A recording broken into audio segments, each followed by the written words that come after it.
Bonsoir, bonsoir et merci d'être aussi nombreux pour cette première des 3 soirées qui sont programmées dans le cadre de ces rendez-vous de l'histoire du monde arabe par l'Institut du monde arabe et par France Culture. Donc des soirées que nous voulons culturelles. Effectivement, nous savions qu'il y avait des dizaines et des dizaines de discussions qui tournaient autour des questions géopolitiques, politiques, de géographie ou d'histoire dans le monde arabe. Et nous avons choisi, donc, avec France Culture, de proposer à l'Institut du monde arabe des soirées. Les autres seront demain et après-demain à 20 h en direct sur l'antenne de France Culture. Des soirées qui traiteront à la fois des questions d'artistes dans le monde arabe. Ça sera donc demain avec Arnaud Laporte et après-demain de la question de l'écriture et en particulier des écrivains de romans policiers, des mauvais genres, avec François Angelier. Et lorsque nous avons réfléchi à ce programme culturel de ces soirées dans le cadre de ces rendez-vous, et c'était il y a quelques mois, il nous a semblé que débuter en parlant des frontières de sexe avait du sens. Nous avons tout de suite, évidemment, pensé au film de Nabil Ayouch, que vous verrez tout à l'heure, le film Much Loved, que vous verrez en deuxième partie de soirée, parce qu'il a ouvert un débat partout, en Europe, dans le monde, et dans le monde arabe en particulier, là où il a été projeté, et là où il ne l'a pas été aussi. Ça a été un énorme débat. On aurait pu choisir d'autres films qui traitent de ces questions-là, car ils sont assez nombreux, mais nous avons choisi celui-ci. Mais avant le film, nous voulions vous proposer donc un débat, une discussion à propos des frontières de sexe dans ce monde arabe, une discussion qui sera soutenue par 3 ou 4 extraits d'archives qui sont conservées à l'Institut national de l'audiovisuel. Donc ce sont des archives qui viennent de la télévision française. C'est toujours important de savoir d'où viennent les archives quand on les diffuse. Et nous remercions l'Institut national de l'audiovisuel, l'INA, de nous les avoir prêtés pour cette soirée. Ces extraits sont donc des extraits de la télévision des années 60 et des années 70. Cela a aussi son importance. Il n'y a pas simplement la question de l'origine géographique de ces archives, mais aussi de leur date qui compte dans ce qui est dit. Ces extraits nous serviront donc dans ce débat pour ouvrir des chapitres dans cette thématique qui est assez vaste tout de même. Un chapitre par exemple sur les rapports entre hommes et femmes dans la famille, mais aussi entre hommes et femmes dans la littérature du monde arabe ou encore entre hommes et femmes dans l'espace colonial. Nous en débattrons avec Leïla Dakli. Elle est chercheure au CNRS, elle est spécialiste du monde arabe méditerranéen, avec Leïla Slimani, qui est écrivain, prix Goncourt 2016 avec Chanson douce, paru chez Gallimard, et avec Abdenour Bidar, donc, qui est philosophe, auteur d'une lettre ouverte au monde musulman, de quelles valeurs partager et transmettre aujourd'hui, et auteur aussi, ça paraîtra à la rentrée de septembre, d'un islam spirituel de Mohamed Iqbal. Ça a son importance dans les discussions que nous aurons peut-être tout à l'heure. Alors, si nous commençons sur cette question, je voulais commencer par le regard occidental, ce regard qui pouvait être exotique il y a fort longtemps sur cette sexualité. Leïla Dakli, vous qui avez travaillé en particulier sur le Moyen-Orient et le Moyen-Orient du 19e et du 20e siècle, au moment justement où, après les traductions d'Antoine Galland des Mille et une nuits au XVIIIe siècle, eh bien, il y a eu une sorte de flambée d'intérêt pour ce monde arabe, et en particulier pour ce regard porté sur les hommes et les femmes du monde arabe. Que disait-on ou que disaient les voyageurs occidentaux de cette sexualité ou de ces corps du monde arabe tels qu'ils les percevaient? Très récemment, il y a eu un très bon livre qui est sorti qui s'appelle « Mal des colonisations » d'un chercheur américain qui s'appelle Todd Shepard, qui pointe du doigt justement ce regard de désir, pourrait-on dire, pour cette sexualité qui semble interdite, ou du moins plus ou moins cachée en tous les cas, au moment des expériences coloniales. Oui, alors Todd Shepard pointe du doigt quelque chose que je trouve particulièrement intéressant, qui est le fait qu'à la période dont on va parler ce soir à partir des archives, se joue quelque chose qui est un renversement par rapport à l'idée qu'on se fait en tout cas du regard orientaliste, qui se porte surtout sur les femmes, ou sur les femmes telles qu'on ne les voit pas, pour y puiser quelque chose qui relève d'une fabrique, de ce que j'appellerais une fabrique de l'authentique. Donc le monde oriental serait le monde où les femmes ne sont pas visibles. Et donc évidemment, toute la littérature orientaliste est pleine de ce fantasme de la femme dérobée au regard. Ce que dit Todd Shepard, c'est que c'est aussi les hommes qui sont bien sûr l'objet du désir, et que ce travail sur le désir du corps arabe passe à la fois par les hommes et les femmes, et via les hommes jusqu'aux femmes, disons. Et en effet, c'est une question qui est extrêmement présente dans la littérature, mais aussi dans les rapports de force en jeu dans la colonisation.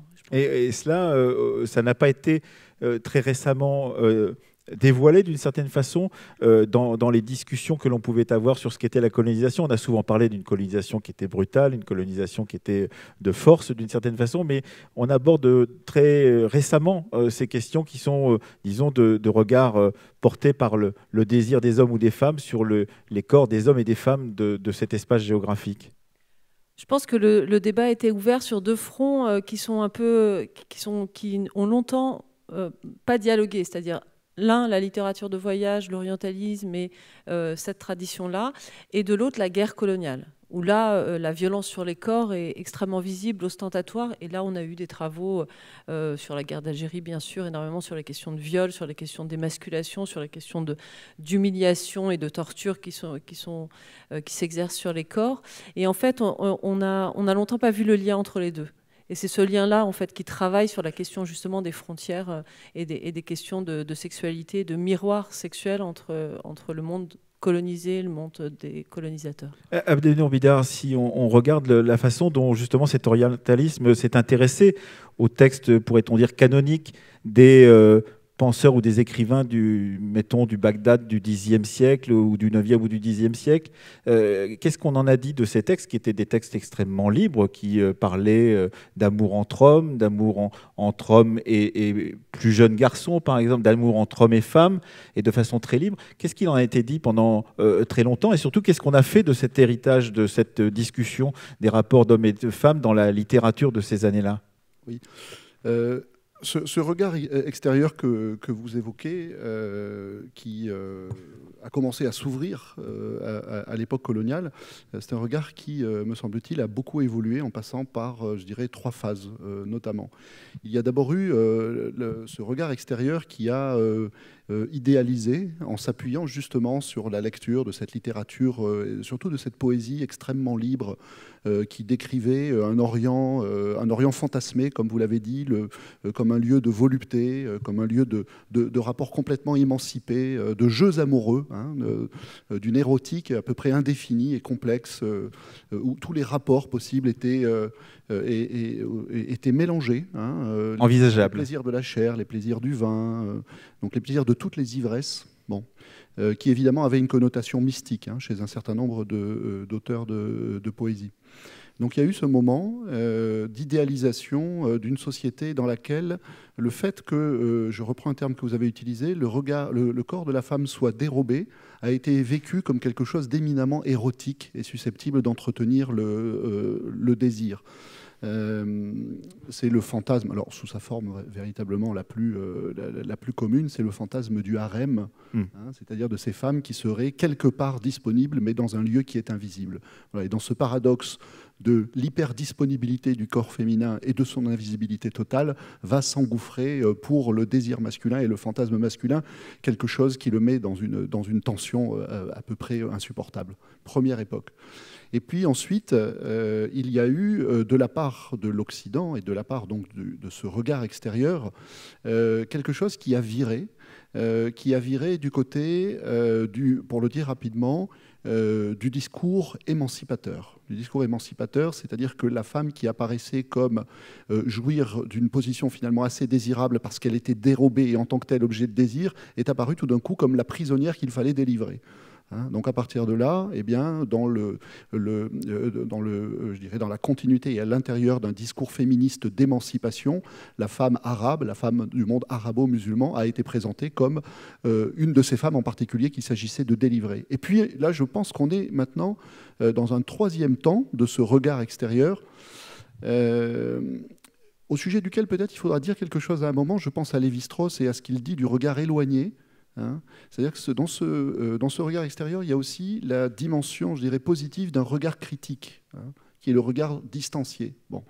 Mais pour l'instant, je n'en dirai rien. Mais en tout cas, dans ce troisième temps, qui est à mon avis la phase dans laquelle on est aujourd'hui, lorsqu'on regarde la femme ou les femmes du monde arabo-musulman, on ne peut pas s'empêcher ici, à partir de l'Occident, d'éprouver un sentiment de relative épouvante face à une situation qui apparaît comme une situation de la prisonnière, comme je l'ai évoqué, et comme une situation de sujétion à une domination masculine vis-à-vis de laquelle il devient, encore une fois, du point de vue de ce regard éloigné, de plus en plus difficile de s'émanciper dans des sociétés où, semble-t-il, la régression néoconservatrice est telle que, plus que jamais, les femmes apparaissent comme réduites, assignées à des tâches, à des rôles, à des fonctions et à des positions dans l'espace qui sont stéréotypées. Alors justement, ces archives que nous allons voir tout à l'heure, donc et tout au cours de cette discussion, disent à peu près ce que vous venez de dire, Abdenour Bidar. Mais évidemment, le problème, Leïla Slimani, c'est ce regard extérieur que vient de décrire Abdenour Bidar. D'une certaine façon,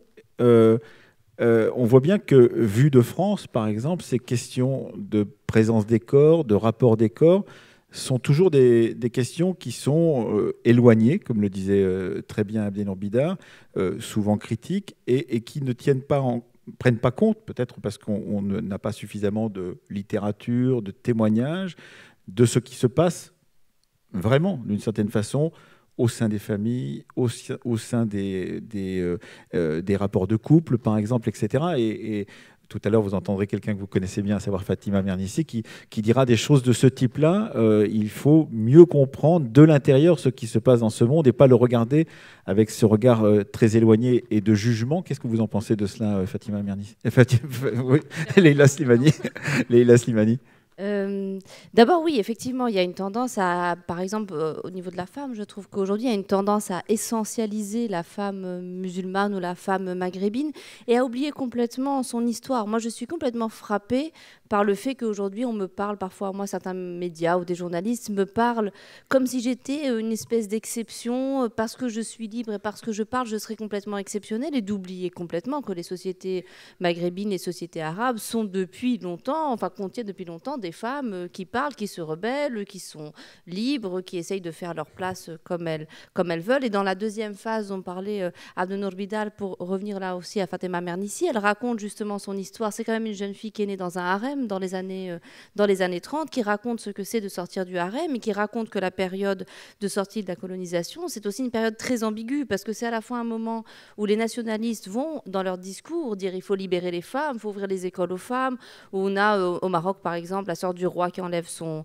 voile. Enfin, c'est des moments avec des grands moments de symboles où ces femmes se dévoilent et tout. Et en même temps, un discours chez des gens plus conservateurs qui disent si on en est arrivé là, si on s'est fait coloniser, c'est parce que justement on était trop mou sur le plan des mœurs, parce qu'on a perdu nos valeurs, on a perdu notre identité. En revenant à nos racines, on retrouvera une certaine autorité, une certaine aura. Et donc les femmes, elles ont souvent été l'otage de ces ambiguïtés-là et de ces jeux aussi politiques entre ces différents courants. Mais il faut rendre à la femme musulmane aussi son histoire, et il faut arrêter d'enfermer la femme musulmane dans cette vision essentielle que parce qu'elle naîtrait dans un pays musulman, elle serait par essence, par nature et depuis tous les temps une femme enfermée, muette. Non, elle a une histoire. Il faut rendre à la femme, voilà, effectivement son histoire, une vision politique aussi de la femme musulmane, pas seulement une vision essentielle. Remercions Leïla Slimani d'historiciser pour l'historienne que vous êtes justement cette question-là. C'est-à-dire qu'il y a des mondes musulmans, des mondes arabo-musulmans, du Maghreb, de la pointe du Maghreb jusqu'à la Perse, évidemment, ça n'est pas exactement la même chose. Et il y a aussi des périodes qui sont des périodes soit d'ouverture, soit de fermeture, soit de raidissement des rapports de sexe à l'intérieur de cet espace. Et il ne faut pas effectivement considérer que c'est de tout temps, à toutes les périodes et à tous les endroits, la même chose sur ce point-là, Leïla Dakli. C'est une histoire en effet extrêmement complexe. Non seulement il y a des périodes et il y a des espaces, mais il y a des femmes. Et donc, toutes les femmes ne vivent pas dans des harems, et toutes les femmes ne vivent pas dans la projection dont on vient de parler. Donc, c'est une histoire qu'il s'agit en permanence de complexifier. Alors, périodiser comme ça à l'emporte-pièce serait compliqué. Je voudrais juste plutôt peut-être insister sur quelques périodes. On a tendance à périodiser l'histoire des femmes à partir de l'histoire de la colonisation, par exemple, ce qui me semble être une erreur, en tout cas empêcher de voir des choses.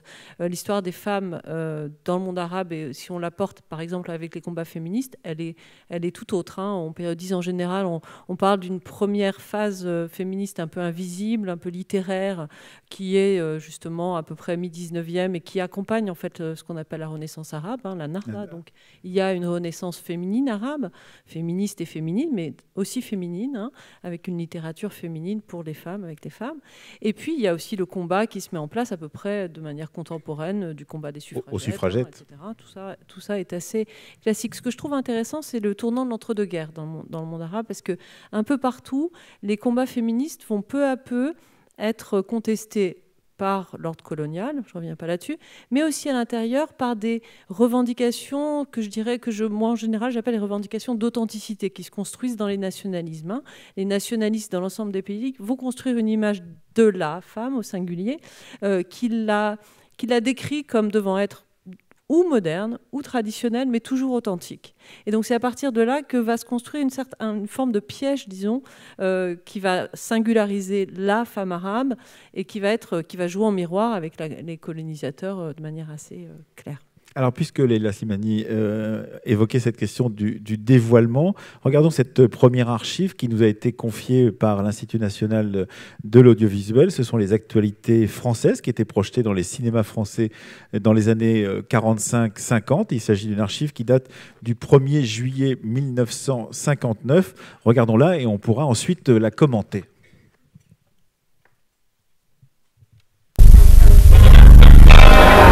Aux heures historiques du 13 mai, des femmes musulmanes avaient arraché leur voile. Ce voile était le symbole de toutes les incapacités légales qui faisaient de la femme musulmane un être sans droit, sans personnalité et comme prisonnière. Une nouvelle législation va changer tout cela. Concrétisant le geste du 13 mai, elle va donner à la femme algérienne sa personnalité. Jusqu'à présent, par exemple, son mariage, organisé par les familles, consigné par celle-ci devant un magistrat musulman, se passait fort bien de la présence de la future épouse, comme du reste de son consentement. Dans certaines régions du bled, la cérémonie rudimentaire était complétée par la présentation du jeune homme devant les notables du village par son père qui annonçait son mariage. Et c'était tout.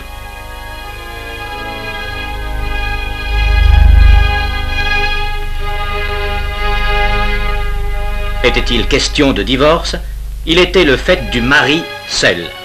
Il lui suffisait d'annoncer sa décision devant quelques témoins pour obliger l'épouse à quitter la maison sans recours.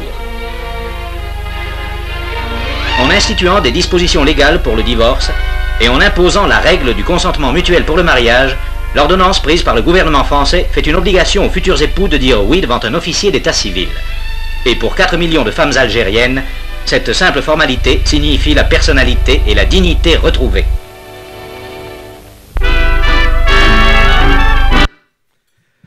Alors, quelle meilleure illustration de ce que vous veniez de dire, Leïla Dakli, c'est effectivement les images parlent d'elles-mêmes d'une certaine façon. Soit on est libéré, on enlève son voile, soit on est voilé et on ne voit pas son visage, puisque les deux images se succèdent dans ces actualités françaises de 1959. Et on n'a pas de personnalité, j'ajoute. Oui, c'est cette contradiction-là, elle est complexe, parce qu'en réalité, si on prend le développement endogène des conquêtes des droits des femmes, en effet, il bute en général sur la question de l'état civil de manière assez forte. Les revendications qui s'expriment dans les années 20-30, elles sont toutes, elles sont très très ciblées sur ces questions, évidemment, d'âge du mariage, de droit au divorce, de majorité légale, donc sous le tutorat du père puis du mari. Ces questions-là sont absolument centrales pour l'émancipation des femmes, et elle l'exprime de cette manière-là. Mais il y a un moment où ça bloque parce que, de fait, les pouvoirs coloniaux s'emparent de ces questions-là aussi pour émanciper les femmes, disons, malgré elles. C'est quelque chose qui a été très bien dit, par exemple, par Bourguiba, à l'époque en Tunisie, qui, avant de le faire lui-même, a dit on ne pouvait pas le faire tant que les Français étaient là. Abdelnou Bidar et puis Leïla Slimani sur cette question. Alors, moi, j'ai deux réactions en regardant ces images. Alors, comme vous, d'abord, un petit peu de, on est amusé, on se dit oh là là, heureusement qu'on n'en est plus là, c'est-à-dire à ce regard complètement condescendant, imbu de la supériorité du sens qu'on est en train de donner à l'histoire et de l'universalité de nos valeurs. Donc, on est immédiatement critique par rapport à ce discours qui porte, je dirais de façon synthétique, toute l'attitude de condescendance, de mépris, de supériorité préjugée du colonisateur. Bon. Cela étant dit, en même temps, ne sommes-nous pas attachés, évidemment peut-être d'une façon beaucoup moins naïve que ça, à des principes dont nous pensons qu'ils ont une dimension d'universalité, comme le principe de l'égalité juridique entre les hommes et les femmes. Voilà. Et donc je crois qu'il y a cet examen critique à faire et ce discernement critique à avoir par rapport à ce discours colonisateur et à cette attitude et à ce moment de la colonisation, hein, qui va évidemment rejeter avec beaucoup de condescendance quelque chose qui est considéré comme complètement archaïque et qui va prétendre à partir de l'Occident, ça ce n'est qu'un exemple, hein, écrire véritablement le sens de l'histoire, écrire le sens de l'émancipation des femmes d'une certaine façon. Donc par rapport à ça, on peut penser qu'on en est revenu, enfin je l'espère en tout cas. Hein. Et en même temps, il y a quelque chose qui est difficile à juger parce que, en tout cas de façon critique, hein, personnellement, je ne peux pas m'empêcher d'adhérer, malgré tout, dans ce film, à quelque chose qui revendique pour les femmes le droit à l'égalité juridique dans des sociétés où cette égalité n'existait pas et où peut-être la difficulté pour le colonisateur a été d'appliquer des grilles d'interprétation qui, de façon complètement unilatérale et à mon avis fausse, considéraient que cette absence d'égalité juridique signifiait pour les femmes l'impossibilité d'accéder à quelque dignité ou personnalité que ce soit. Je crois qu'on n'a pas compris que l'exercice de la dignité et de la personnalité des femmes dans ces sociétés qu'on considérait de haut se manifestait ou s'exprimait peut-être d'une façon différente de celle qui était en vigueur chez nous. Leïla Slimani. Oui, moi je suis tout à fait d'accord sur ce sentiment de profonde ambiguïté quand on regarde cette archive. Parce que sur la forme, évidemment, on est critique, on est choqué, mais sur le fond, évidemment, on ne peut pas s'empêcher d'être d'accord. Et c'est très révélateur de ce qui se passe très souvent aujourd'hui. Moi, je publie là en septembre un livre sur la sexualité au Maroc, après avoir fait de très très nombreux entretiens. Et très souvent, il m'est arrivé de me retrouver devant un auditoire au Maroc ou ailleurs et de défendre, par exemple, la dépénalisation des relations sexuelles, puisqu'elles sont encore interdites hors mariage au Maroc, ou la dépénalisation de l'homosexualité. Et systématiquement, on me dit oui, mais toi, tu vis en Occident.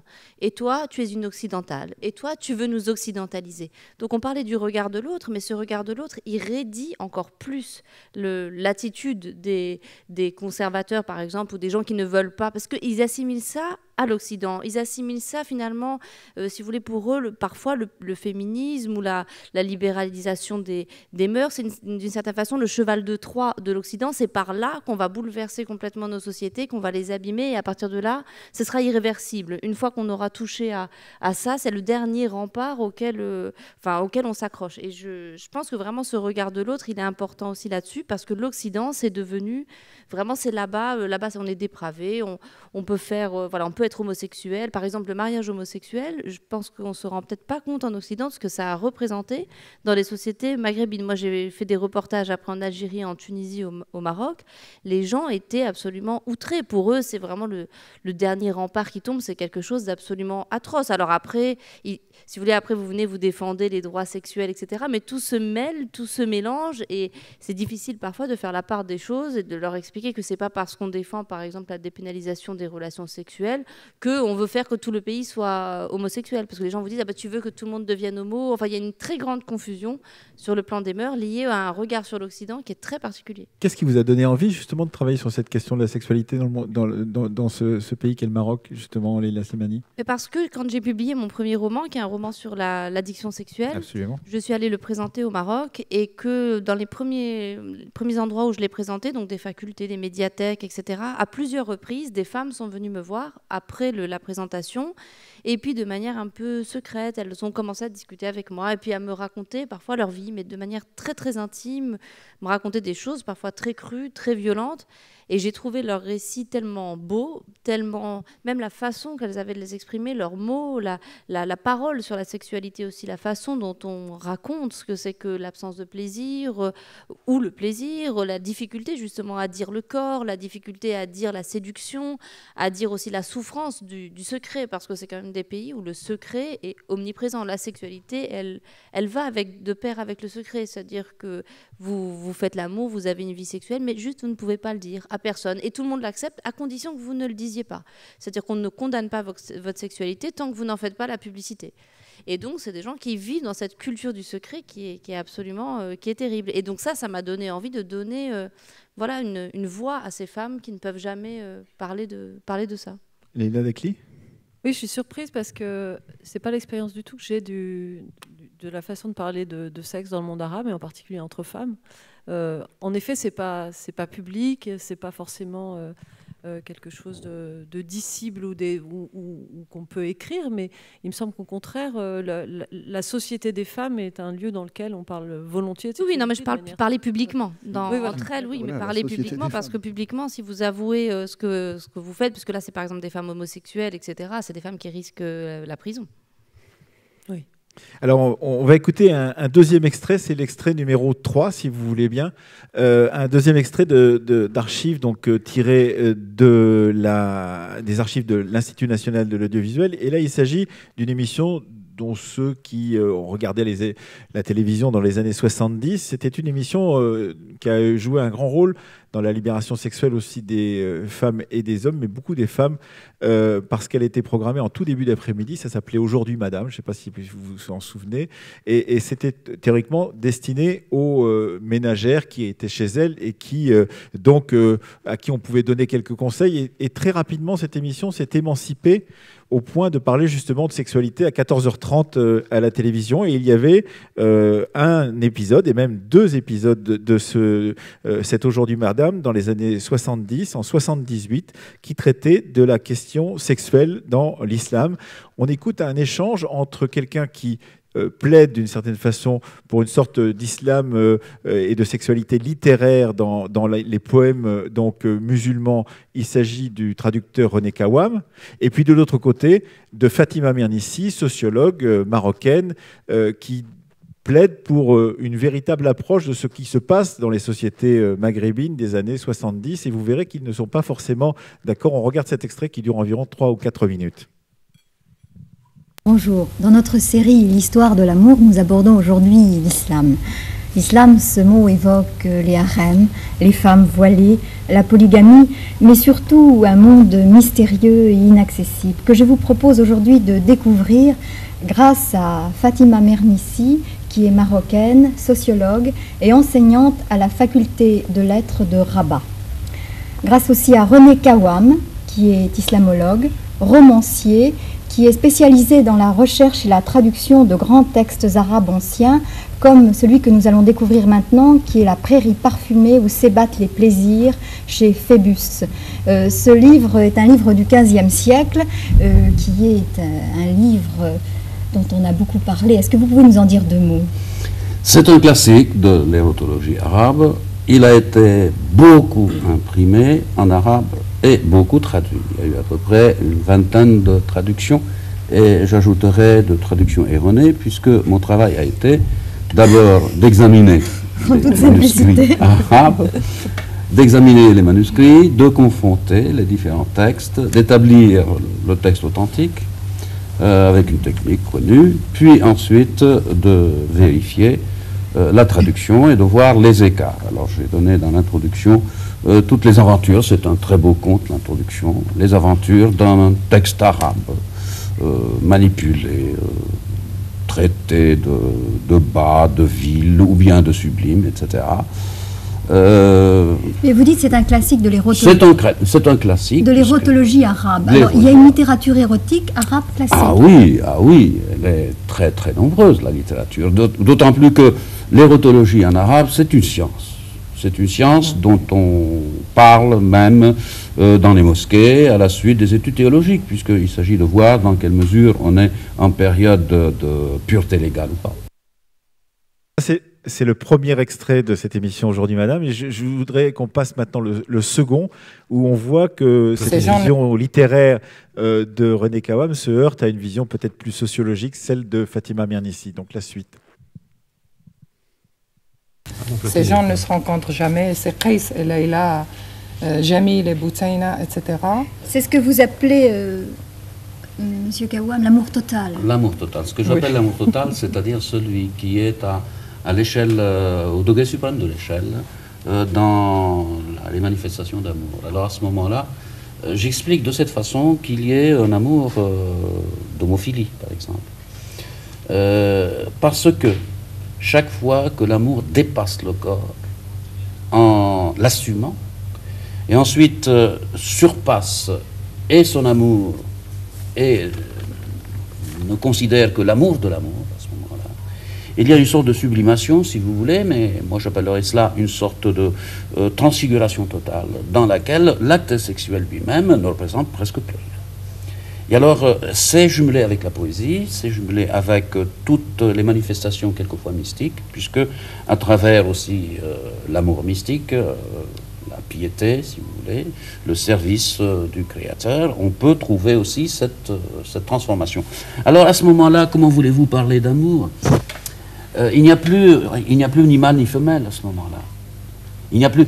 Voyez, il y a quelqu'un qui dit « Ah, l'amour, mon amour serait complet lorsque je pourrais t'appeler femme. Oh, moi !» Donc à ce moment-là, il n'y a plus femme et homme à ce moment-là. Il y a un seul être. Il y a un seul être qui n'exige pas la sexualité, n'exige pas la conjonction sexuelle pour pouvoir, à un moment donné, réaliser qu'ils sont un. Ils sont un en plus de cela. Il y a un langage amoureux extrêmement beau. Extrêmement beau, extrêmement raffiné à ce moment-là. Alors il y a une sorte de transfiguration de l'homme et de la femme dans cet amour total, que j'appelle total, parce qu'ils peuvent revenir à un moment donné à l'amour sexuel, mais ce n'est pas obligatoire à ce moment-là, parce que c'est devenu relatif. Ce serait malheureux s'il reste au niveau platonique quand même. J'appellerai pas platonique, parce que platonique c'est un mot qui ne peut se comprendre que dans l'optique de Platon, attention. Absolument. Platonique ça veut dire on renonce. Ici on ne renonce pas à la conjonction sexuelle. Bon, j'ai pris le mot conjonction parce que ça représente bien ce que ça veut dire, mais à ce moment on dépasse l'acte sexuel. On le dépasse, on ne sublime pas. Sublimer, c'est un langage occidental, c'est-à-dire passer de l'inférieur au supérieur. Non, on va au supérieur, puis ensuite le supérieur comprend l'inférieur. Il y a une totalité ainsi de l'être, et à ce moment-là, il y a une ascension de l'homme et de la femme vers une totalité tellement grande qu'à un moment donné, il conduit à la mort. C'est pour cela qu'on le suppose dangereux dans la littérature, il s'appelle l'amour dangereux. Mais comment conduit-il à la mort ? Parce qu'à force de pouvoir chercher l'union totale et de ne pas l'obtenir, il y a une souffrance intérieure qui est telle que finalement, il n'y a plus d'autre solution. Madame Ernest, je ris parce que c'est tellement dramatique, cette vision de l'amour liée à la mort. Et vous savez, ça aussi, c'est des fantasmes aussi. Parce que, je ne sais pas, par exemple... Je vois ce qui se passe autour de moi à Rabat. L'amour, ce qui est vrai, c'est que la société ne voit pas d'un très bon œil la passion violente entre un homme et une femme. Parce qu'en quelque sorte, le groupe perd contrôle sur un homme qui aime une femme et vice-versa. Donc, il y a une très grande complicité entre les jeunes couples. On s'adore, mais pas de gestes. Vous savez, par exemple, dans le métro, je vois des gens en train de s'embrasser. Vous ne voyez jamais ça chez nous. Non pas parce qu'ils ne peuvent pas le faire. Il y a tellement de choses qui changent dans le monde arabe qu'il y a des tas de choses choquantes. Mais jamais on ne voit des gens en train de s'embrasser dans la rue. Non pas parce qu'ils n'ont pas envie de le faire, mais c'est des choses. C'est une grande complicité entre eux contre les autres. Comment ça se passe? Alors, quelle est l'approche exactement? On voit bien effectivement le fracas du réel d'une certaine façon vis-à-vis du discours esthétisant ou esthétique. Abdenour Bidar et Leila Slimani, qu'est-ce que vous pensez d'une archive comme celle-ci qui dit bien effectivement deux regards portés sur cette question du frottement ou de la proximité des corps dans le monde arabe? Alors, si vous le permettez, je ne vais pas commencer par le monde arabe, mais je vais commencer, philosophie oblige, par Platon. Et je voudrais quand même dire que le platonique n'a rien de platonicien. C'est-à-dire que quand on lit le banquet de Platon, on trouve justement ce n'est pas une science, c'est un art de concevoir en même temps l'amour dans sa dimension la plus incarnée, donc la plus physique, la plus sexuelle, et dans sa dimension la plus initiatique et la plus métaphysique. L'éros platonicien a une fonction qui est véritablement une fonction initiatique, comme étant la monture de la connaissance. de la connaissance la plus intérieure et la plus mystique, philosophique et mystique en même temps. Je dis ça parce que il me semble que dans le discours de René Kawam, oui, il y a deux choses qui sont confondues et qu'il s'agit de dénouer. Il fait allusion à cette littérature arabe classique dans laquelle il voit une véritable érotologie. Bon, c'est quand même pas le Kama Sutra ni du tantrisme, hein. Il faut raison garder. Mais il a raison de dire qu'effectivement, il y a eu quelque chose qui, alors sans aller jusqu'à dire que c'est venu de Platon, même si on sait que les influences de Platon sur la pensée, sur la culture musulmane sont importantes, il y avait quelque chose à nouveau qui était exprimé de cet art de conjuguer l'usage des plaisirs du corps avec une véritable démarche qui était une démarche initiatique et spirituelle. Donc là, il y a quelque chose qui n'est pas du tout dualiste, hein. Soit on choisit ce monde, soit on va vers l'autre monde, vers un au-delà métaphysique. Bon. Par contre, il dit que ce discours sur la sexualité est porté également par la religion du côté du fiqh, c'est-à-dire du côté du droit musulman. Mais alors là, et là je voudrais donc séparer bien les registres. Ce sont deux choses qui sont complètement différentes.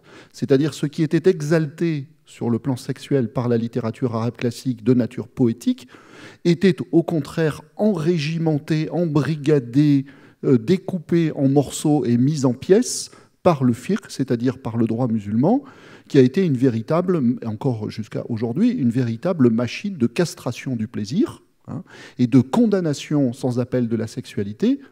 Et de ce point de vue-là, il me semble quand même important de préciser aussi autre chose, parce que là, ça y est, voilà l'islam.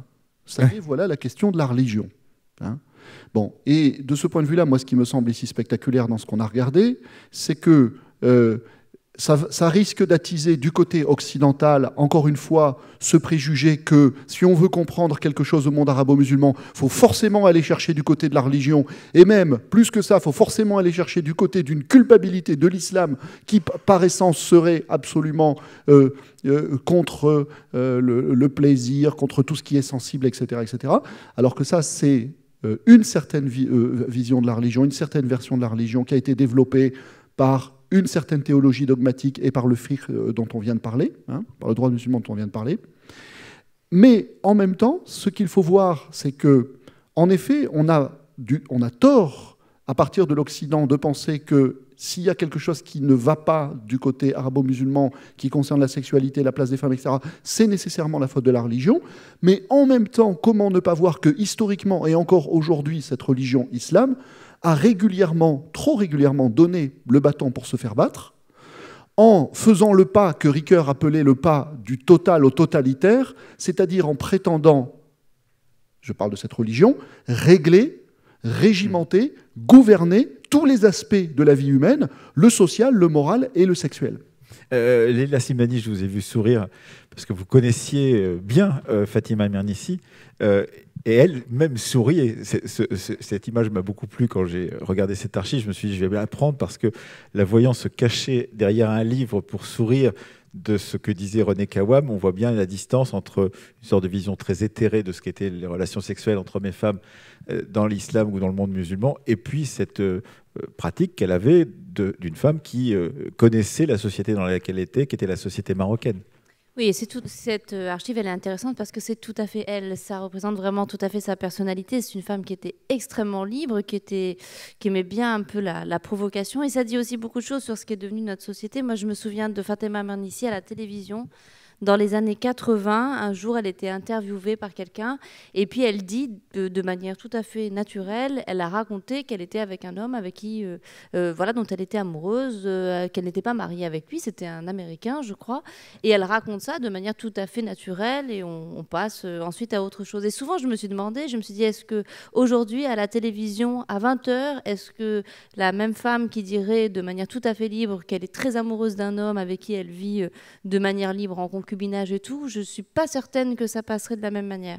Et pour revenir à la connaissance que Fatima Mernissi avait de sa société, oui, c'est très révélateur. Elle parle à un moment du groupe. Et je disais qu'elle était un peu provocatrice. Elle a connu, elle, le groupe, elle a vécu dans le harem.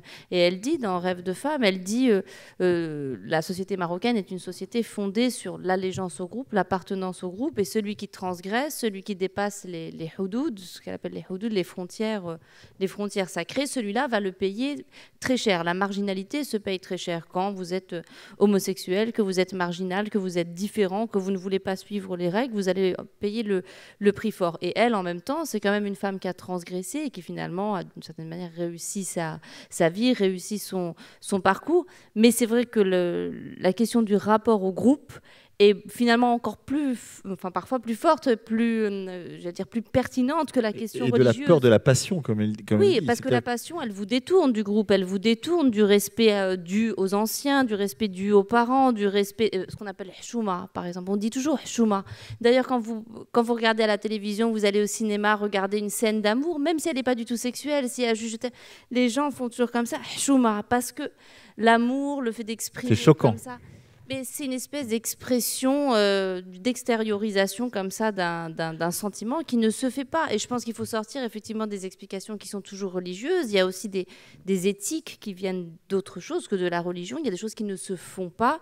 Et il y a aussi beaucoup de gens qui vous expliqueraient que là-dessus, le Maroc ressemble énormément à d'autres sociétés méditerranéennes et que c'est pas tellement la question religieuse qui explique ce rapport-là à l'amour ou ce rapport-là au corps, et beaucoup plus le patriarcat finalement. Leïla Dekli. Oui, non, mais juste pour poursuivre, c'est ce qu'on appelle la pudeur, en général, dans un certain nombre de sociétés. Moi, cet extrait me fait penser à beaucoup de choses. Alors, c'est très difficile de les mettre dans l'ordre. La première chose à laquelle je pense, c'est donc ce type d'émission. Ce type d'émission existe aussi dans le monde arabe. Mmh. Et le langage du conseil à la femme, à la ménagère, vous disiez, c'est extrêmement diffusé sous de multiples formes, les radios, Internet, les télévisions, et depuis très longtemps aussi, et dans les courriers de lectrices que moi j'ai pu étudier dans les années 20-30, c'est aussi le même type de langage et le même type d'échange. Ça porte sur la sexualité, ça porte sur la vie de tous les jours, ça porte sur les recettes de cuisine, etc., etc. Donc ça, c'est quelque chose qui existe. Il y a même vous le savez, des autorités religieuses qui animent ce genre d'émissions et qui donnent des conseils sur la sexualité, entre autres choses. Donc ça, c'est une première chose. Je pense que c'est important de dire qu'il y a quand même une sorte d'équivalence des questions un peu partout. Bien sûr. L'autre chose que j'aime bien, c'est en effet ce rire de Fatima Mernissi, parce qu'il dit beaucoup de choses aussi sur ce décalage dont je parlais. C'est un peu le grand discours de la littérature et de la religion et de la mystique, et puis la réalité des choses. Mais en même temps, elle n'est pas si loin de lui, d'une certaine manière, parce qu'elle parle aussi de passion, puisqu'elle dit aussi, mais simplement, elle met en situation quelque chose d'universel dans des sociétés dans lesquelles, en effet, il y a des choses qui ne se font pas. Donc on est en fait typiquement dans un jeu de limites, c'est ce que tu disais aussi, c'est de frontières et de limites à l'intérieur des sociétés. Abdelno Bilal. Trois petites choses, si vous le permettez. Je rebondis sur ce que vous disiez, sur le aujourd'hui. Est-ce que aujourd'hui, de façon aussi publique, Fatima Mernissi aurait la possibilité d'exprimer cette liberté personnelle extraordinaire qu'elle pouvait avoir? J'en doute également, comme vous. Ensuite, par rapport à ce que vous disiez sur le patriarcat autour de la Méditerranée, je crois que là, ce qui est difficile, c'est un peu comme la complexité qu'on évoquait tout à l'heure, ou l'ambiguïté qu'on évoquait tout à l'heure. C'est-à-dire qu'il y a à la fois des choses qu'on retrouve au nord et au sud de la Méditerranée, et puis il y a des choses qui sont particulières au sud ou au nord de la Méditerranée. Et actuellement, moi, ce que j'observe au sud de la Méditerranée, c'est un poids du dogmatisme religieux, un poids de ce que Yad Ben Achour, le penseur tunisien, appelle l'orthodoxie de masse, qui est tellement important qu'en effet, ce qui, pendant la Narda, par exemple, a pu être observable à très très grande échelle, c'est-à-dire une véritable libéralisation des mœurs, eh bien, aujourd'hui, on assiste plutôt à quelque chose qui est de l'ordre d'une régression et d'une difficulté pour un certain nombre de femmes à affirmer leur liberté de façon aussi publique. Et puis, la troisième chose, c'est sur ce que vous avez dit, madame, à la fin, sur les émissions dans lesquelles un certain nombre d'autorités religieuses vont donner un conseil. Alors, là aussi, je trouve qu'il y a quelque chose qui est complexe à juger, parce que en même temps, ça atteste de la publicité effective d'un certain nombre de questions, et donc on ne peut que s'en réjouir. Mais nous savons très bien, les uns et les autres, que du côté du religieux, quand il y a quelque chose qui arrive comme un conseil sur le fond d'une religion qui se pense majoritairement comme un système légal, eh bien, il y a un pas qui est très vite franchi, qui est presque implicite et qui est, je dirais, presque automatique, du conseil à la norme. Du conseil au commandement.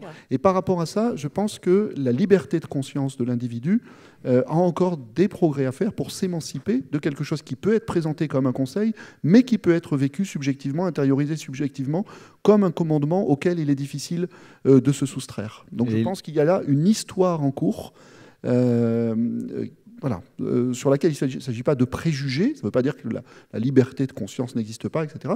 Non, mais il y a une histoire en cours. Leïla Slimani, puis Léla Dakli. Ce qui est assez paradoxal, c'est comme vous le disiez tout à l'heure, il y a cette volonté de régenter tous les aspects de la vie, et donc d'entrer même dans la chambre à coucher, de régenter les choses les plus intimes, et ça donne parfois des choses assez exotiques, même assez drôle, assez cocasse, enfin tristement drôle.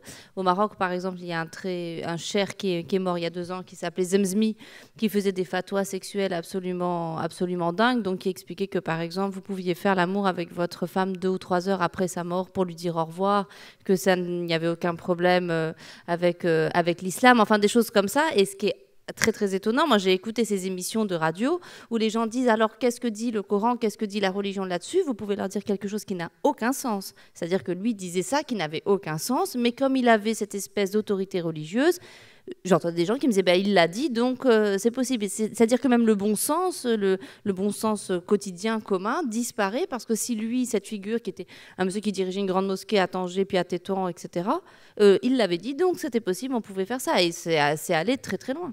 Leïla Dakli.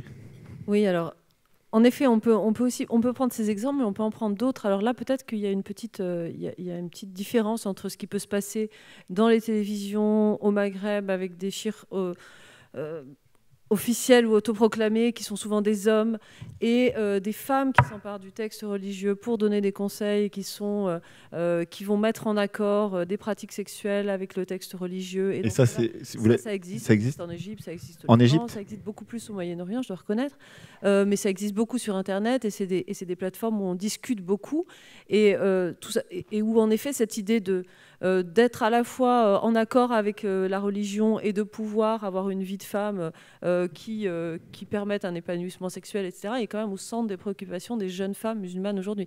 Et donc il y a des espaces et des forums de discussion qui ne sont pas uniquement piégés ou pris, disons, dans les raies de ces chiites musulmans qui visent l'orthodoxie et la conformité aux normes. Peut-être juste encore sur le religieux, pour quand même toujours avoir le souci de dépayser le problème, parce que moi je me méfie de ce réflexe qui est devenu aujourd'hui obsessionnel et compulsif de dire c'est la faute de l'islam, et c'est la religion islam qui a un problème particulier avec ces choses-là. On observe quand même que dans un certain nombre de cultures, des 3 monothéismes, il y a vis-à-vis des choses du corps, vis-à-vis des choses de la sexualité, une culpabilité qui est distillée par beaucoup d'éducation. J'ai lu encore récemment dans une très très bonne revue qui est publiée, la revue Ténois, qui est la revue publiée par la rabbine française Delphine Orviller, un article de David Aziza qui est en train de retraduire le Cantique des Cantiques. Bon, eh bien, il montre que dans la tradition juive, ce Cantique des Cantiques, qui a été ensuite repris par le christianisme, a été presque, je dirais, systématiquement interprété allégoriquement comme un symbole d'un amour spirituel, alors que quand on lit la lettre du texte, eh bien, on s'aperçoit qu'il y a quelque chose de très charnel, de très physique, de très sensible, mais c'est toujours le « cacher ce sein qu'on ne saurait voir ». Donc on va se précipiter du côté des significations allégoriques pour ne pas avoir à prendre en charge, je dirais, la dose et la tonalité, la littéralité physique du texte. Donc je ne crois pas qu'il y ait là quelque chose qui soit propre à l'islam, mais davantage commun à un univers monothéiste qui, étant donné qu'il situe son eschatologie, sa promesse, tant sur le plan personnel que collectif, dans un au-delà, eh bien, a toujours du mal avec le sensible. Alors, je vais vous proposer de regarder une héroïne, parce que j'ai considéré comme une héroïne quand je suis tombé sur cette archive. Vous ne savez peut-être pas, moi j'ai découvert en l'occurrence qu'il y avait une émission à la télévision française en 1980, une série qui s'appelait Grand-mère de l'islam. Et donc c'était des entretiens qui étaient réalisés à la demande de Jean Frappat, qui était un grand producteur de télévision à l'époque, et qui demandait à des réalisateurs qui débutaient, en l'occurrence elle avait débuté depuis un certain temps, comme Colline Serrault, que vous avez connu pour 3 hommes et un couffin, et bien des films féministes des années 70, d'aller interroger des femmes donc vivant en France, mais venant justement des pays arabo-musulmans. Et cette héroïne qu'on va voir, elle s'appelle Zora. Vous allez voir, elle a un sourire absolument incroyable et elle raconte une histoire aussi incroyable. Je vous propose de la regarder et on en discute après.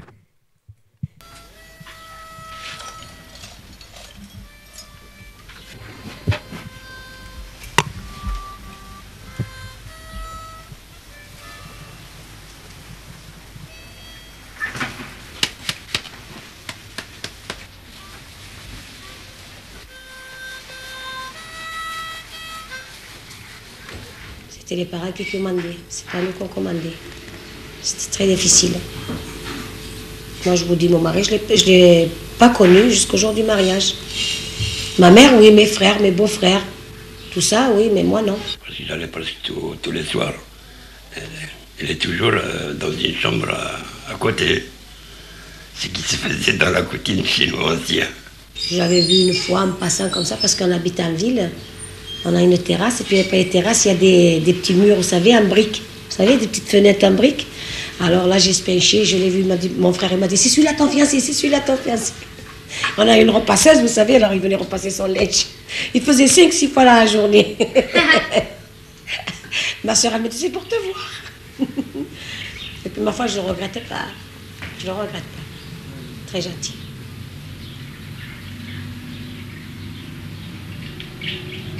Ce qu'il y a, voilà, j'ai eu trop de gosses.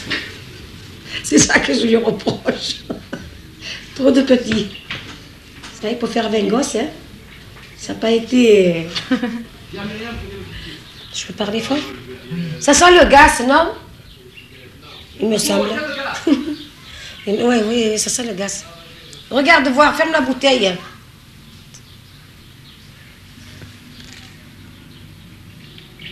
Une fois qu'on s'est mariés, il est venu un cousin à lui d'Algérie et il nous a dit si on voulait venir en France. Quand on est venu, on n'avait pas de petits.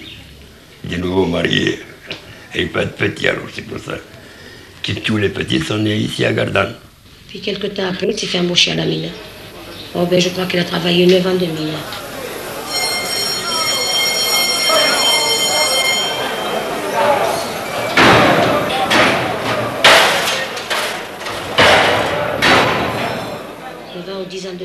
Et puis après, alors le chef, il lui a dit, ben, va voir au bureau. Il monte voir au bureau. Et le bureau, il lui dit, ah non, on n'embauche plus, on licencie les Algériens parce que... Parce qu'à la mine, j'avais attrapé, j'avais un abcès sur le foie. J'étais opéré. Ils ne prennent pas des gens comme ça. Les gens qui ont eu un accident, ils ne les prennent pas. Pendant la guerre d'Algérie, mon mari, il est resté 3-4 ans dans les prisons. Une fois à Saint-Maurice, au Beaumet. Après, il a été refoulé pour l'Algérie. Il est resté à Constantine, dans un camp. Vous avez toujours des séances de torture, des séances pour pouvoir, par exemple, avouer. Il y en a qui passent, par exemple, par des séances de torture d'électricité. Il y en a d'autres qui passent par des tortures de bastonnade. Il est invalide 100% et il ne se soigne pas. Il me dit, qu'est-ce que je vais me soigner? C'est toujours pareil, l'asthme, je ne me soigne pas, il prend des comprimés, c'est tout. Alors il y a Lila, il y a Bachir, il y a Rabat. Non. Oui. Zaya, Zizi, ah, Nani. Vous voyez, je vous le dis.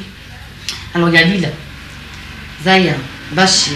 Je vous le dis, Rabat, quand on en a trop, hein. Nani, Dizina. Les jumelles, Bouboule. Ouria, je sais même pas. Moi. Saliha, Fatiha, Omar et Farid. Et des fois on dit que ça fait beaucoup, mais en voyant par exemple celui qui est parti, celui que nous avons perdu, surtout l'aîné, comme on le dit, on préférait mieux d'en avoir par exemple encore 10 arrivés que d'en en perdre un.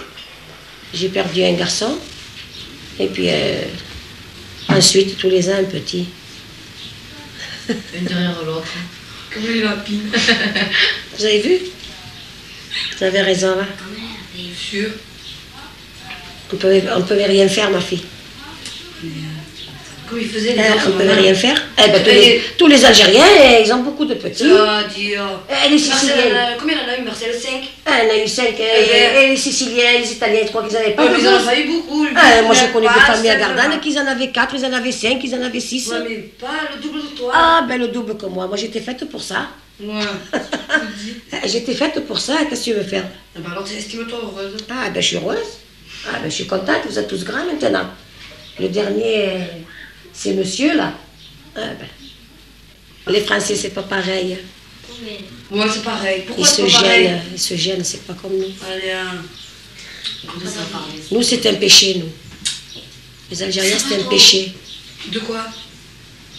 De supprimer et d'avoir des enfants. Oh, mais 2, 3, ça va? C'est vrai, hein, ce que je dis. Alors, ça fait qu'ils s'en foutent pas mal. Ça vient pas, ça vient pas. Mais comme ça vient souvent, alors on les ramasse. Qu'est-ce que tu veux faire? Voilà. Vous comprenez pourquoi j'ai trouvé cette femme extraordinaire? Oui, on arrivait dans la télévision française des années 80, 70, la fin des années 70, à avoir des grands entretiens de ce type qui sont des entretiens extraordinaires. Elle se confie aussi peut-être à une cinéaste femme. C'est peut-être aussi pour ça qu'elle arrive à dire autant de choses. Qu'est-ce que vous en pensez, la décline d'une archive comme celle-ci? Ah, c'est magnifique. J'ai adoré cet extrait. Qu'est-ce que j'en pense? J'en pense qu'on a peu parlé des hommes et que cet homme frappe beaucoup par son retrait. On a parlé des mariages décidés par d'autres. Arrangés. Arrangés. Ça concerne aussi les hommes. Lui, il essaye de la voir, il se met quelque part pour essayer de voir à quoi ressemble sa fiancée, en même temps qu'elle aussi essaie de le voir. Enfin, je trouve que ce qu'elle raconte est très touchant aussi sur les rapports entre les sexes, et pas uniquement sur les femmes, en fait, sur la manière dont ça concerne aussi les hommes. Et je ne le regrette pas, il est très gentil. Il est très gentil. Leïla Slimani. Moi, ça me fait penser par rapport à ce qu'on disait tout à l'heure sur l'essentialisation de la femme musulmane. On oublie par exemple souvent que des choses basiques comme la transition démographique, le planning familial, l'industrialisation, l'urbanisation, le travail des femmes, tout ça, ça a changé énormément la vie des femmes dans le monde musulman. Alors souvent, on ne parle des femmes que par rapport à la religion, est-ce que la religion leur permet ou pas de faire ça, mais le fait d'aller vivre en ville, le fait de travailler, le fait d'avoir une indépendance financière a souvent une énorme évidemment influence sur le mode de vie des femmes, et ça aussi, il faut le replacer. La transition démographique, elle s'est faite très rapidement, en tout cas dans les sociétés maghrébines. Je connais beaucoup moins bien le Moyen-Orient, mais elle s'est faite très, très rapidement, et elle a complètement bouleversé la place de la femme dans la société, dans les sociétés maghrébines. Et elle a permis à des démographes comme Emmanuel Todd ou encore Youssef Courbage d'imaginer effectivement des révolutions à venir en expliquant effectivement que la question du cousinage et la question du nombre d'enfants par couple était une question qui permettait peut-être d'envisager des sociétés plus démocratiques, en l'occurrence Abdelnour Bidar. Oui, en effet. Je pense que cet ouvrage en particulier de Burbage et Todd est intéressant. Ce qu'a écrit Todd ensuite, j'ai plus de soucis avec, mais bon. Quand on regarde cet extrait, franchement, c'est du Pagnol. Oui. Bah, d'ailleurs, c'est à Gardanne. Quelque chose de complètement pagnolesque. Vraiment, l'accent et puis l'humanité, cette profonde humanité. Moi, c'est ce qui me frappe chez cette femme. C'est une extraordinaire vitalité, bonhomie, empathie. On pourrait penser qu'en ayant eu 20 enfants, elle est usée, elle est aigrie par une condition qui lui a été faite, etc. etc. Alors, je ne suis pas en train, cela étant dit, de justifier. Non, mais... Je pense qu'en effet, il y a quelque chose qui est de l'ordre ensuite d'une liberté à gagner par rapport à la procréation. Alors, je trouve cet extrait d'autant plus frappant que ce matin, j'étais au Comité consultatif national d'éthique. Je suis membre du comité d'éthique. Nous sommes en train de travailler sur un avis relatif à l'assistance médicale à la procréation. Et donc, je me rends compte que, en réalité, nous sommes les uns et les autres toujours historiquement en prise à des questions qui sont des questions fondamentales, des questions de droit, des questions de liberté. Et de ce point de vue-là, même si on peut penser qu'on a réalisé un certain nombre d'émancipations, surtout, on doit avoir l'humilité de considérer qu'on n'a pas de leçons à donner, véritablement. Parce qu'il y a encore tout un ensemble de difficultés qui nous sollicitent et de droits à conquérir, et qui se conquièrent toujours dans la difficulté et dans la nécessité d'un véritable exercice de l'intelligence collective par rapport à des questions qui sont très sensibles et qui touchent à notre humanité et à des choses aussi subtiles dans notre humanité que la relation entre un homme et une femme, ou la relation au-delà de ce qui peut se passer entre un homme et une femme, entre deux êtres qui s'aiment. Et il y a quelque chose aussi dans cette archive qui nous dit que souvent on regarde cette question de la frontière des sexes dans le monde arabo-musulman depuis l'espace public.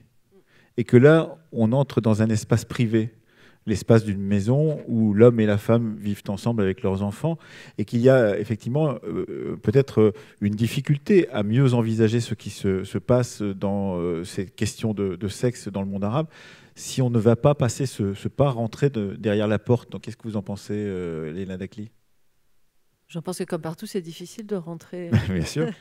dans les chambres à coucher. Et c'est ce que disait d'ailleurs le grand historien Alain Corbin quand il disait qu'il y avait un endroit où l'historien ne pouvait pas aller, au-delà duquel il ne pouvait pas aller, c'était sur la façon dont on faisait l'amour au XIVe, XVe ou XVIe siècle dans une ferme du Poitou ou de Gironde. On touche là quand même à une vraie difficulté. Après, on a des...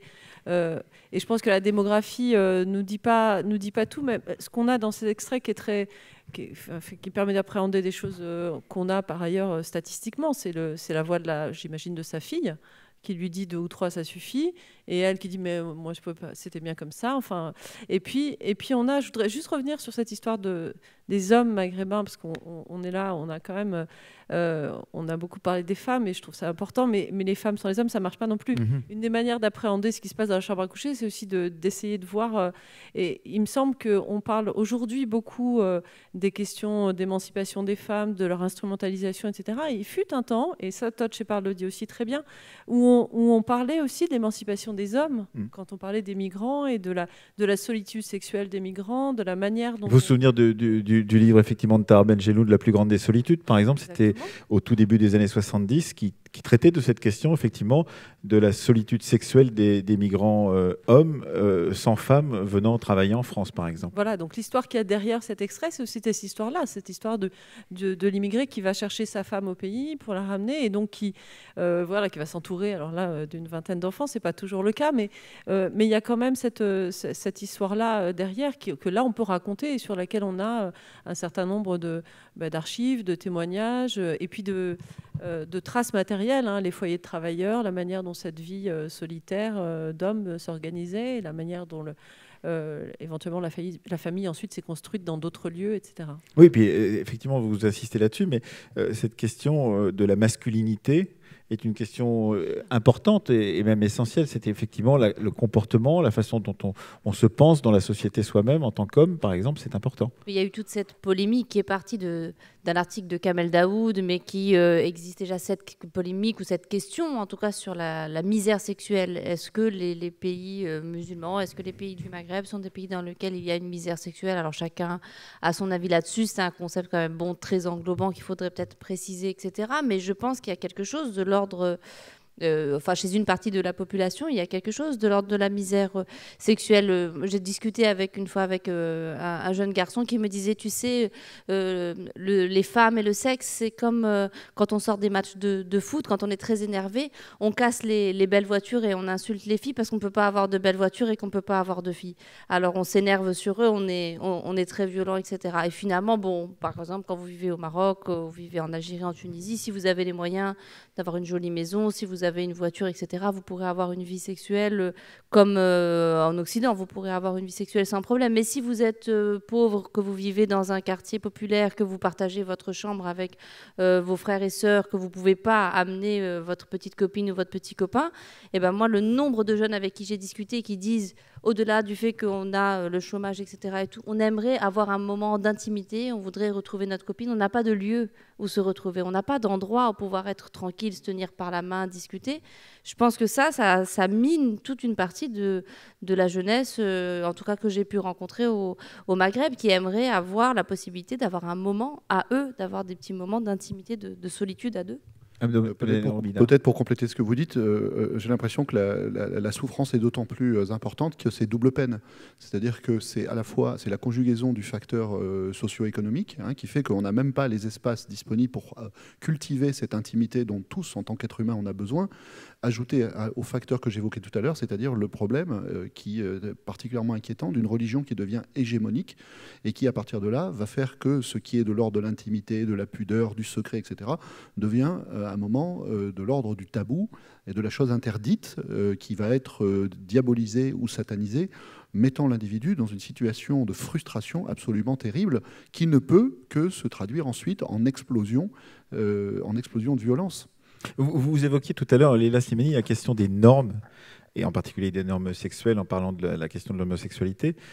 Mais est-ce que justement ce fracas qui s'est produit avec l'arrivée, par exemple, des télévisions satellitaires, avec l'arrivée, la généralisation mondiale du porno, par exemple, est-ce que ces questions-là sont abordées dans les discussions que vous avez pu avoir? C'est-à-dire, est-ce que justement le fracas entre une société qui a ses propres codes, qui a ses propres normes, et des normes qui viennent de l'extérieur, mais c'est également vrai sur un territoire comme le territoire français ces temps-ci, c'est-à-dire effectivement cette généralisation complète de nouvelles normes sexuelles qui viennent justement de ces productions pornographiques, par exemple. Est-ce que ça joue dans les discussions que vous avez pu avoir à propos du livre que vous avez publié à la rentrée? Oui, énormément. Il y a en fait une espèce d'énorme tension, de très très grande dichotomie entre la réalité des pratiques et puis les normes. C'est-à-dire que les normes, ce sont encore des normes, je dirais, anciennes, des normes religieuses, des normes patriarcales, etc., et qui sont acceptées en tout cas en façade, de manière superficielle. Et de l'autre côté, il y a les pratiques qui sont les mêmes pratiques que partout ailleurs. Moi, je me rappelle d'une jeune fille voilée de la tête aux pieds qui était à la faculté, qui avait, quand on l'a rencontrée comme ça, l'air plutôt austère et qui m'a raconté sa vie sexuelle, sa vie amoureuse qui était très... Voilà, elle avait beaucoup d'amants, beaucoup d'histoires, et puis elle était à la fac, elle faisait le mur le soir, elle rejoignait ses amoureux, et puis le week-end, elle rentrait chez ses parents, voilée de la tête aux pieds, et elle ne voyait pas véritablement de contradiction. Elle disait, je ne veux pas faire de peine à mes parents ne comprendraient pas que je perde ma virginité, je n'ai pas non plus envie dans mon quartier d'être montrée du doigt, je n'ai pas envie de perdre ma réputation parce que ma réputation, c'est aussi, si vous voulez, ça a une espèce de valeur quasi marchande. Enfin, sa réputation, on peut pas la galvauder, la fama, la marchander, voilà. Et en même temps, elle disait, elle me l'a dit de manière un peu vulgaire, elle m'a dit, vous savez, tout le monde baise. Elle m'a dit tout le monde, les voilés, les pas voilés, les grandes, les petites, les garçons, les filles, tout le monde. Alors après, chacun trouve les moyens de le faire, le dit ou ne le dit pas, le fait de cette manière ou d'une autre manière pour préserver cette fameuse question de la virginité, l'hymen, etc. Mais tout le monde a une sexualité. Et donc après, la question, c'est comment on gère cet espace, enfin cette dichotomie entre la norme et puis la réalité de ces pratiques. Leïla Dakli, sur ces questions? Oui, mais c'est ça. C'est un peu ce que j'aurais dit aussi. Enfin, l'idée, c'est que chacun joue avec les frontières à partir du moment où on sait où elles sont. Après, en effet, il y a des moments où on ne sait plus trop où elles sont, et donc il y a des moments où on peut se permettre plus, et d'autres où on est obligé de retenir. Je pense qu'en ce moment, on est en effet dans un moment où on ferme et où on se protège, mais ça ne change rien, en effet, à ce qui se passe derrière le rideau, quoi. On va voir dans un instant, Leïla Slimani, le film de Nabil Ayouch, donc Much Love, qui, alors lui, effectivement, est d'une très grande crudité des scènes, mais aussi de la parole sur le sexe, parce que il est surtout d'un très grand réalisme. Et ça, je sais pas, j'imagine, mais en l'occurrence, il a une très grande liberté, et on voit bien que cette liberté a été possible dans certains endroits, impossible dans d'autres, parce qu'il a été interdit ou autorisé selon les endroits où il était projeté. Il a fait un énorme succès en Tunisie, avec à Tunis et ailleurs des milliers de personnes qui sont venues le voir, et dans d'autres pays, il n'a pas pu être projeté. Qu'est-ce que ça dit justement de cette représentation du sexe très crue, très, très vraie, sur un film, dans cet espace géographique qui était le Maroc, par exemple, au moment où il a conçu ce film? Mais paradoxalement, vous savez, ce discours constant, par exemple, qu'on a au Maroc sur la pureté, la femme, il faut qu'elle soit pure, etc. et tout. À force d'avoir cette espèce d'injonction à la pureté et en même temps du fait, il faut se voiler, il faut se cacher, il faut pas chercher les regards, il faut pas être dans la concupiscence. Donc d'une certaine façon, moi j'ai l'impression que plus on nous enjoint à être pur et plus on a l'impression qu'on ne le sera jamais, puisque de toute façon, on a l'impression qu'à la base, la femme, de toute façon, elle est porteuse de quelque chose qui est impur, qui attire. Moi j'ai toujours eu ce sentiment. C'est-à-dire moi j'ai toujours dit à mes parents, de toute façon, on peut pas être une fille bien, c'est un combat perdu d'avance. Enfin, il faudrait faire quoi? Non, mais je veux dire, si on doit s'en tenir à la définition qu'ils ont, eux, de la fille bien, enfin, je veux dire, il faut s'annihiler complètement. Donc moi, j'ai l'impression que cette injonction à la pureté, en fait, elle est complètement utopique, elle est, voilà, elle est absolument dictatoriale, elle voudrait... Et d'un autre côté, au Maroc, par exemple, la marchandisation du corps, c'est quelque chose qui est absolument terrible, parce que comme vous ne pouvez pas avoir une sexualité saine, normale, basique, voilà, de deux personnes qui se rencontrent, qui ont une relation, ça marche, ça ne marche pas. Finalement, le sexe est d'abord quelque chose qu'on achète, qu'on vend, ça se fait en cachette. Et vous verriez par exemple le nombre de familles au Maroc qui sont financées par des femmes qui vendent leur corps. C'est d'ailleurs ce que raconte ce film. Des dizaines de milliers de familles. Alors ces femmes, elles sont des parias, hein, socialement, on les met de côté. Et en même temps, c'est elles qui payent les études de leurs frères et de leurs sœurs. C'est elles qui amènent à manger à la maison. Et ça, Nabil, effectivement, a rencontré ces femmes. Hein. Tout est basé sur une réalité. Et Lélia Dekli, c'est vrai qu'il y a des sortes de hubs où cette question sexuelle est réglée de façon un peu particulière. Au Moyen-Orient, vous connaissez bien, Beyrouth sert en partie, ou servait avant la guerre en Syrie, de lieux où on pouvait faire des choses. Quand on était à Damas, on ne pouvait pas les faire, mais quand on se déplaçait d'une centaine de kilomètres à l'ouest, on pouvait rejoindre Beyrouth, et là, il pouvait y avoir une vie sexuelle très différente de celle qu'on pouvait avoir dans l'espace où on était à Damas, par exemple. Oui, c'est ça fait partie des jeux sur la marchandisation, en effet, mais il y a aussi tout ce qu'on ne peut pas faire, surtout dans les pays du Golfe. À Damas, on pouvait faire pas mal de choses par rapport à ce qu'on peut faire, par exemple, en Arabie Saoudite. Donc c'est plutôt ce qui se passe à Beyrouth à l'été, lorsque les gens du Golfe viennent, où il y a une marchandisation des corps des femmes en particulier. Je pense à une autre marchandisation aussi qui est assez forte, parce qu'on dit on ne peut pas montrer des choses, etc. Mais enfin, il y a aussi toutes ces chaînes de télévision commerciale où, comme partout ailleurs, comme dans la télévision italienne ou française, on voit aussi des corps qui sont complètement livrés à une marchandisation qui est autre. Hein, et ça, il faut le noter, c'est pas complètement absent de l'univers de référence des hommes et des femmes dans le monde arabe. Je vais juste rajouter une dernière chose, c'est quand vous disiez tout à l'heure, au tout début, vous disiez on a trop tendance à dire la femme. Et ben justement, par exemple, moi j'étais très frappée par la réaction des autorités marocaines quand le film a été projeté. C'est une atteinte à la femme marocaine. Alors moi, la femme marocaine, parce que ça c'est servi à toutes les sauces, je ne sais pas ce que c'est, la femme marocaine avec un grand L. C'est comme la journée de la femme au lieu de la journée des femmes. La femme marocaine, alors elle est définie, elle doit être un peu pudique, elle doit être sage, elle doit être vertueuse, elle doit être... Mais voilà, ce sont que des injonctions comme ça. Et puis un jour, je me suis disputée dans un débat avec quelqu'un qui me disait ah, la femme marocaine, vous faites honneur à la femme marocaine. Je lui dis non, alors moi je ne veux pas faire honneur à la femme marocaine, non. Il faut arrêter avec ces espèces de concepts qui nous enferment complètement. Ça n'existe pas, la femme marocaine. Abdelnour Bidar. J'ajoute juste une petite chose. Si le problème se pose de côté de ce qui est empêché, de ce qui est interdit, etc., nous le savons très bien ici en Occident, des problèmes se posent aussi du côté de la liberté et de l'empire de la liberté et de l'empire de ce qui est libéralisé sans frein. Quand on voit aujourd'hui, par exemple, le développement de la pornographie en Occident, d'une pornographie qui est accessible par Internet d'une façon extraordinairement facile et qui donne accès à des images qui montrent à peu près tout et n'importe quoi, on se dit qu'il y a, je dirais une vigilance croisée à avoir, à la fois vis-à-vis de ce qui voudrait trop contraindre, et puis à la fois peut-être aussi de ce qui libéralise, mais sans aucun frein, sans aucune limite, et sans aucune auto-interrogation ou interrogation autocritique de la liberté et de l'usage de la liberté sur lui-même. Nous avons une petite dizaine de minutes avant de lancer le film. Si vous voulez poser une ou deux questions à nos trois intervenants, n'hésitez pas. Allez-y, madame. Je ne sais pas si nous avons un micro qui peut descendre. Si, parce que c'est mieux pour les gens qui sont derrière. Voilà, vous allez attendre 2 secondes. Le micro va descendre et comme ça, tout le monde va pouvoir vous entendre. Allez-y, madame. Merci beaucoup. D'abord, je voulais avoir la date de l'archive avec René Kawa et... 1978. Oui, parce que pour l'autre, vous l'avez dit. Et j'aimerais revenir sur... C'est parce qu'elle a été magnifique. Parce que vraiment, là, il y a les vraies questions. Elle a ri, mais elle a parlé de la mort. Et je crois que le lien entre la mort et la sexualité, vous l'avez bien souligné, c'est dans les 3 religions qu'on nous envoie de l'autre côté pour jouir. Et... Bah oui, mais c'est une catastrophe. Dans le meilleur des cas, parce qu'il y a l'enfer aussi. Hein. Il y a un petit risque. C'est une jouissance peut-être sadomaso, je ne sais pas. Enfin, il faudrait... Pardon. Il serait temps que l'humanité se pose la vraie question, parce qu'en fait, j'avais envie de lui dire, quand elle disait oui, c'est la mort, et que René Cauat parlait de l'androgynie, je crois que vraiment l'humanité doit se poser la question. Qu'est-ce que les femmes engendrent? Elles engendrent la mort.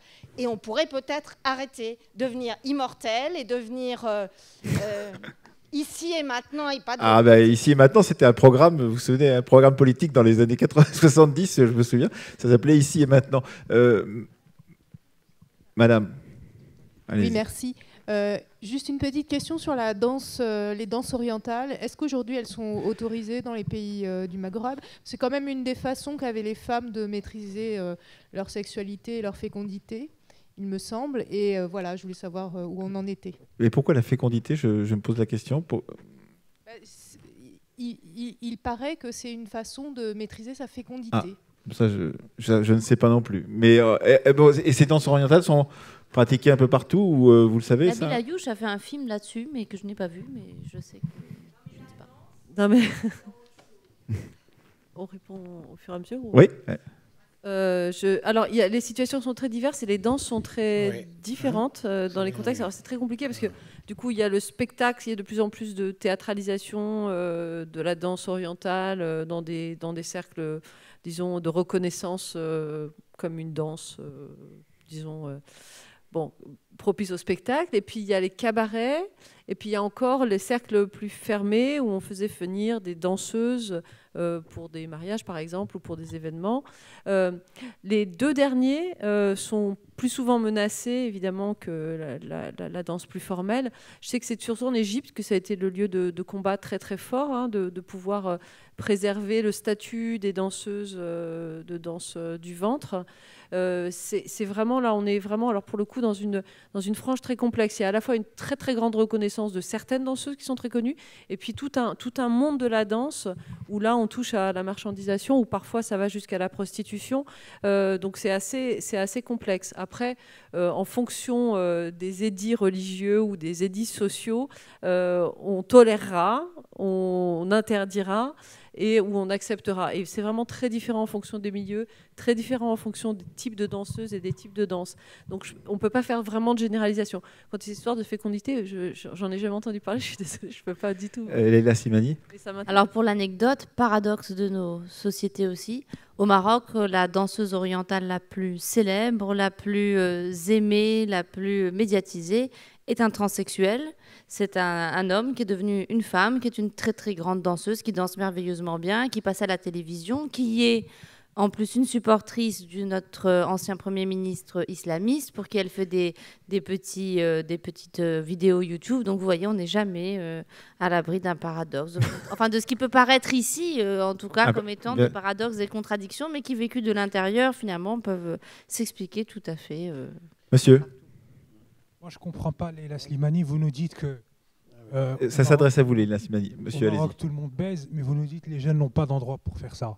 Alors, il faudrait être clair, s'il vous plaît, parce que, comme vous dites, c'est un paradoxe. Ah oui, comment on peut baiser partout si on n'a pas d'endroit pour le faire? Alors, je peux vous dire que ça se fait dans les jardins, je vous assure, dans les voitures, surtout les voitures aux abords des plages, dans les parkings et tout. Et alors, c'est là aussi que c'est très important, votre question est très importante, parce que c'est là aussi que va s'exercer l'arbitraire des autorités. Parce que quand vous avez 16 ans ou 17 ans ou 18 ans, que vous êtes dans une voiture et que vous avez votre premier... Pas forcément, c'est même pas forcément un rapport sexuel, hein, ça peut être un moment d'intimité et que quelqu'un vient frapper à la vitre et vous dit voilà, maintenant tu vas me donner 100 dirhams ou tu vas me donner de l'argent ou sinon moi je vais appeler tes parents ou je vais t'emmener en prison.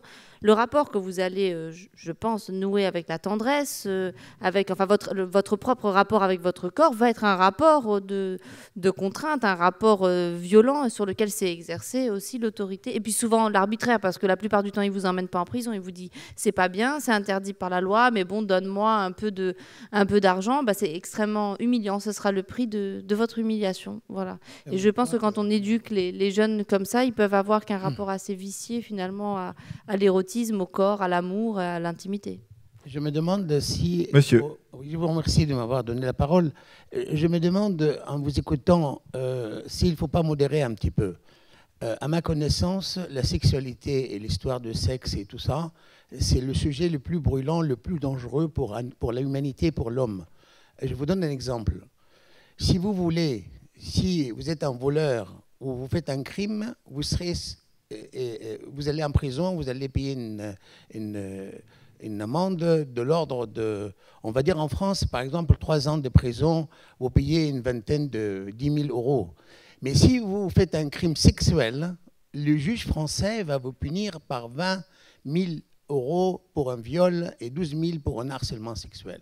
Prenez les mêmes situations en Égypte, puisque moi j'ai exercé dans les 2 pays, et j'ai envie de modérer. J'ai envie d'abord de dire, parce que j'ai écouté beaucoup ce que vous dites, et surtout sur l'islam, étant égyptien et franco-égyptien, je considère que la sexualité est universelle. Il n'y a pas une sexualité française et une sexualité égyptienne ou marocaine. Ça, c'est vraiment la méconnaissance de l'islam et de la sexualité. Sigmund Freud lui-même, il a exagéré un peu quand il a mis tout sur le sexe. Donc je pense qu'il faut modérer. Première question en fait posée, comment marier la sexualité et le rapport humain et le droit de l'homme? C'est ça le problème qu'on a aujourd'hui. Deuxième question, on en parle beaucoup de l'islam sans le connaître. Moi, j'ai 70 ans. Ça fait 50 ans que j'étudie l'islam à Lazare et en France et partout. Et personnellement, je vous avoue, je ne sais pas ce que c'est la sexualité d'un musulman ou la sexualité d'un Français ou d'un juif ou d'un chrétien. Donc, ma question, en fait, c'est il faut modérer dans la sexualité parce que l'être humain n'a pas besoin forcément d'une sexualité. Il a besoin d'amour, d'affection, d'une existence. Et que on dit aujourd'hui qu'il y a des pornos en Europe, je peux vous assurer que le porno en Égypte, partout au Caire, Alexandrie, vous pouvez le trouver partout. Donc, dernière remarque que je voulais dire pour modérer, je suis médecin et j'ai travaillé en France pendant 37 ans comme médecin. Et puis, je suis parti en Égypte exercer chez les Bédouins de la frontière avec la Libye. Et la première chose qui m'a surpris, c'est ces femmes voilées complètement. Voilées, vous ne voyez pas les yeux, vous ne voyez rien. Et ma question, c'était comment les examiner. Je ne peux pas examiner médicalement ces femmes. Alors, j'ai inventé des formules pour ne les pas choquer, parce que je suis neurologue. J'ai dit, montrez-moi, madame, votre dent. Vous voyez, je ne peux pas lui dire, enlevez le truc, ça fait déshabillez-vous, ça c'est pas très poli. Donc finalement, en tant que médecin et en tant que quelqu'un qui est de l'Institut du monde arabe, qui a vécu longtemps avec vous en France et en Égypte, je pense que la danse du ventre, elle n'est pas sexuelle, c'est un art formidable. Si les gens croient que c'est du sexe, c'est de leur problème. Mais en Égypte, on ne voit pas ça comme ça, c'est dans les fêtes qu'on fait la danse du ventre pour améliorer le rapport entre la mariée qui ne connaît pas son mari. Et puis je vais vous dire une dernière remarque. Connaît sa femme ou connaît son mari avant le mariage ou après le mariage, ce n'est pas le problème. Le problème, c'est d'être heureux. Merci. Merci, monsieur. Une dernière remarque avant que nous voyions le film de Nabil Ayouch, Much Love, pour lequel vous êtes aussi peut-être revenu ce soir. Est-ce qu'une question, une remarque ? Eh bien, on vous remercie Laila Slimani, Leïla Dakli et Abdenour Bida. Je vous rappelle que demain soir à 20h, il y aura une autre soirée France Culture qui sera animée par Arnaud Laporte avec une diffusion en direct sur France Culture entre 20h et 22h. L'émission La Dispute avec Wajdi Mouawad, Iman Oumaïdan, Sami Gorbal et Ahmed Elatar, et qu'il y aura également la même soirée à 20h samedi. Et évidemment, entre ce soir et demain 20h, il y a des des dizaines et des dizaines de propositions que vous trouverez dans le programme donc Frontières, des rendez-vous d'histoire du monde arabe. Régalez-vous demain et tout le week-end en venant ici. Merci à toutes et merci à tous.